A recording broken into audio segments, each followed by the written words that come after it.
clearly a hit job and an assassination attempt of Donald J. Trump. But as you can see, it's not working. Good afternoon, Pastor. Happy to be here. Well, thanks very much for coming on the programme. What did you make of this quite inflammatory press conference where Donald Trump was casting impunity over the entire trial? Justice in America is dead, he said, whipping up his supporters, talking about if they can do this to me, they can do this to anyone. Well, I mean, the president is absolutely right. I mean, this is a travesty in the Justice Department and the Injustice Department that has taken place. I mean, this is Joe Biden's banana republic that is going after the leading candidate for the president of the United States of America, his number one adversary and opponent. And so Joe Biden, who is unable to think really clearly for himself, unable to speak clearly for himself, the Democrats are running scared. They're losing the black vote. They're losing every component that has made them successful in national elections.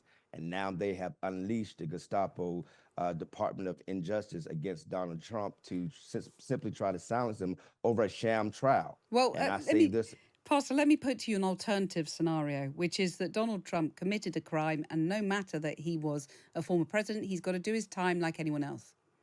Well, I mean, again, this is a trial. It's a sham trial. I mean, this is in a sham trial over a Democrat-led state in a Democrat-led district, led by a Democrat judge, led by a majority Democrat jury in a Democrat county.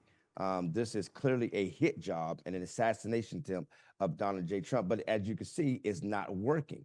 I mean, again, so many legal scholars have already declared that this was a sham. We're talking about United States legal scholars who have already declared this was a trumped up charge led by a DA of Alvin Bragg, who has made his point to go after Trump, but it's not working. President Trump just raised $35 million in one day. He's bumped up in points. Even my campaign here in South Carolina is seeing the direct results of people who are in the 3rd Congressional District who are saying, I am now voting for Donald J. Trump, and I'm now voting for you June the 11th in the Republican primary. You really think this could, being convicted, the first American president to be convicted of a crime, could actually work in his favor when it comes to the election?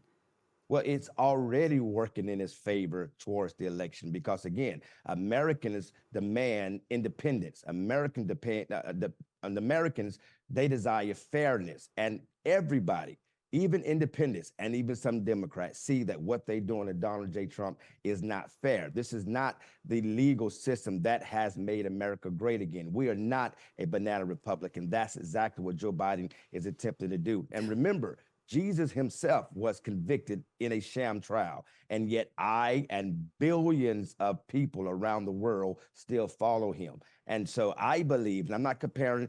Well, I was going to ask you, you think Donald Trump is a kind of new Messiah? Jesus. No, I'm not at all. There's but one Messiah. Don't get it twisted. There's but one Messiah. His name is Jesus, the Messiah, the Christ, who died on the cross and rose 3 days later with omnipotent power and is coming back for his church. What I am saying is his servant, Donald J. Trump, is akin to so many who have been persecuted for the namesake. That's why they hate Trump. Trump is a Christian president who is pushing Christian policies, and they hate him for it. And he's giving power back to we, the people of the United States of America. It is we, the people, that's upholding Donald J. Trump, not the political system and not Joe Biden and not the sham attempt to assassinate the greatest president in our lifetime. Well, Pastor, do you not see that there's an incredible danger at this very delicate moment in American history, if I can put it like that, that you are rubbishing the American judicial system? I mean, don't take it from me. Listen to one of your own, Republican former governor, Larry Hogan, who said, I urge all Americans to respect the verdict and the legal process. At this dangerously divided moment in our history, all leaders, regardless of party, must not pour fuel on the fire with more toxic partisanship. We must reaffirm what has made this nation great, the rule of law. I invite you to endorse those sentiments. Well, that's garbage. Let me tell you why it's garbage. Because this would not have been a crime have Donald Trump not be the nominee, the presumptive nominee for the Republican Party to be president of the United States of America. This would not be a crime if Donald Trump was not leading in every battleground state in America right now. This would not have been a trial, or a crime had Donald Trump not be the leading contender and beating Joe Biden in every poll that is virtually out there. This would not have been a crime. But because he is the leading contender to become the 47th president of the United States of America, this has become a trumped up charge that they've blown out of proportion, taking an anthill and making it into a mountain just to try to embarrass Trump, but it's backfired. $35 million have raised in 24 hours, right? He's bumping up in the polls even more. My own campaign here in South Carolina is seeing the direct result of being endorsed by Donald J. Trump because people want to see his people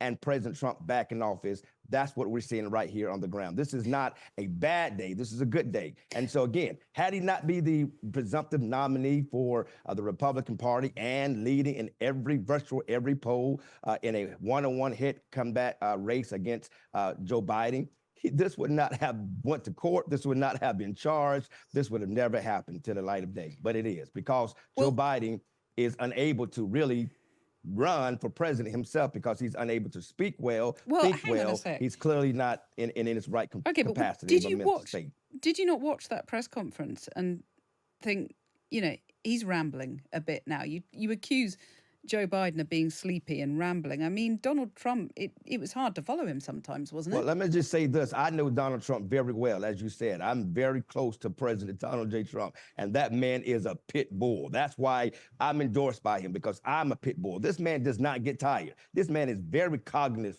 and very quick thinking, no matter what time day. We've been traveling all over the nation, 4 or 5 stops at one time, and this man is still strong, pit bull. No doubt in my mind whatsoever that Donald J. Trump knows exactly what he's saying, knows exactly what he's doing. Even in his 70s, this man is clearly fit to be the 47th president of the United States of America. I can tell you this, Iran would have never attacked Israel had Donald Trump been the president. Never.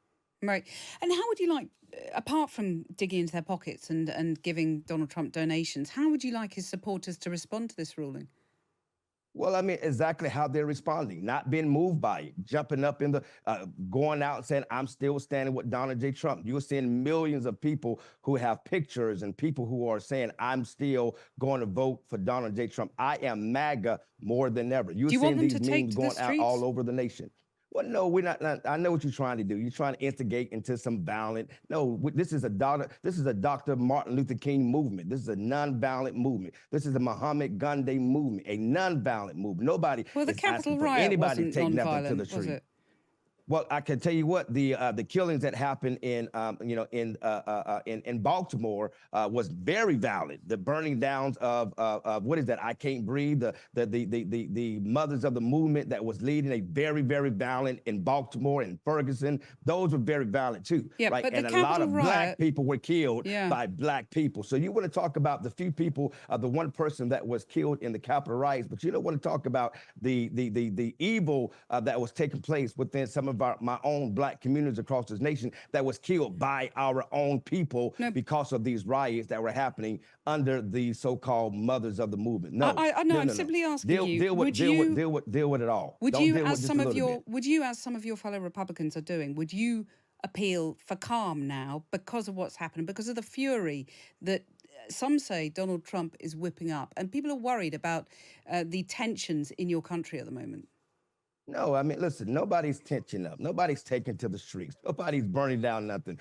We're celebrating because they just reelected Donald Trump as the 47th president of the United States of America. We're not taking to those streets. Nobody's burning down nothing. That would be those of the so-called civil rights movement that is taking place with the Black Lives Matter and all those different type of things that is destroying our nation. As you can see, it's lost its fizzle because this is a God nation and God speaks love and not division. assassination. But Right. that is them. They go burn down our own communities and take to the streets. No, we are celebrating, waving the American flag and being more MAGA than ever because, again, you all, the media and DA Alvin Bragg, thank you very much, DA Alvin Bragg. You just helped reelect Donald Trump as the 47th president of the United States of America. Thank you, New Okay. York.